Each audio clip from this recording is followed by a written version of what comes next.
प्रश्न है, आदरणीय गंगा जी में गोता डुबकी लगाने का क्या महत्व है। बहुत बड़ा महत्व है।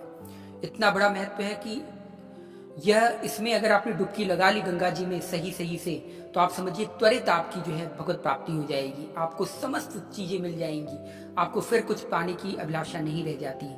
फिर क्या होगा कि तमे विदित्वा मृत्युमेति नान्यः पंथा विद्यते यनाय। फिर उस एक को जान लेने के पश्चात या उस एक में डुबकी लगा लेने के पश्चात आपको कुछ भी जान लेने की आवश्यकता नहीं पड़ेगी। लेकिन गंगा में डुबकी लगाता कौन है? कोई नहीं लगाता। गंगा माने क्या है, पहले ये अर्थ समझ लीजिए। गंगा का अर्थ होता है भगवत ज्ञान। ठीक है, वो भगवत ज्ञान कहाँ पे स्थित है?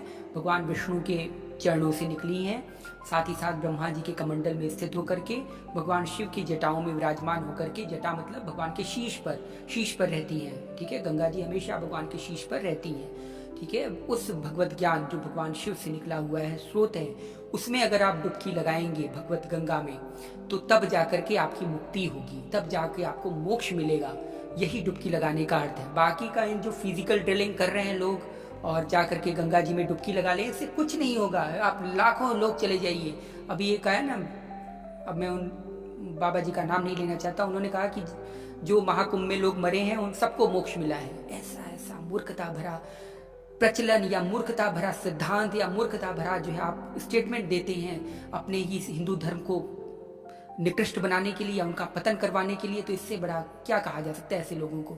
ऐसे लोग धर्म गुरु का चोला पहन के घूम रहे हैं, तो उनसे अब मैं क्या आशा कर सकता हूँ। तो ऐसा कहीं कुछ नहीं होगा।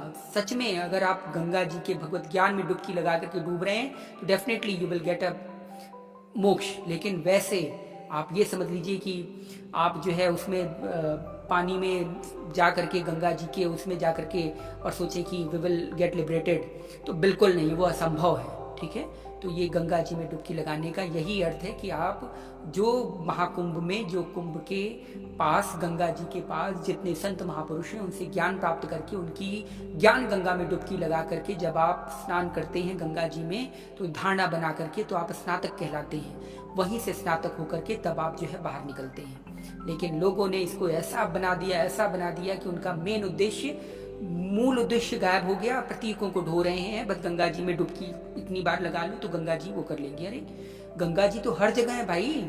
और गंगा जी में मछुआरे से लेकर के, आपको पता है ये जो वो होते हैं क्या बोलते हैं, नाविक, ठीक है, वो गंगा जी के किनारे ही रहते हैं।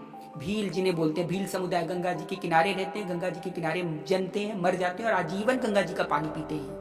उनका रजवीर भी गंगा जी से बना होता है, उनका रक्त भी पूरा गंगा जी से बना होता है। लेकिन उनको क्या प्राप्त होता है? आपको क्या लगता है कि वो मोक्ष प्राप्त करेंगे? तो इन सब फालतू चक्रों में कभी ना पड़े। ठीक है, मेन चीज है कि मूल तत्व को पकड़िए, उसी के माध्यम से तब आप गंगा जी में डुबकी लगाएंगे कि हाँ, ये भगवत ज्ञान का स्वरूप है, मैं इसमें डुबकी लगा रहा हूँ, अब मेरे अंदर से सब विकार समाप्त हो जाएंगे। ठीक है, वो गंगा जी हैं। अब उनसे बोलिए कि ठीक है, जो आप लोग बोल रहे हैं, जितने संत महात्मा वहाँ बोल रहे हैं कि गंगा जी में डुबकी लगाने से सब पाप कष्ट हो जाएंगे, तो ऐसा कीजिएगा, एक शीशी में मूत्र भर के लेके जाइएगा गंगा जी में, बहुत बार उनके सामने स्नान कराइएगा कि जय हो करके। एक दिन गंगा जी में पड़े रहने दीजिए और इसके बाद ले जाकर के सबके मुंह में ठूसिएगा, लो पियो संतो जी, लो महात्माओं जी, पियो। तुम्हें बोला था ना गंगा जी में करने से मोक्ष मिल जाता है, तो इनको भी मोक्ष मिल गया, पियो मूत्र। देखो कोई पीता है? अगर न पिए तो समझ लो वो पाखंड कर रहे हैं, ढोंग कर रहे हैं, कुछ नहीं पता उन्हें।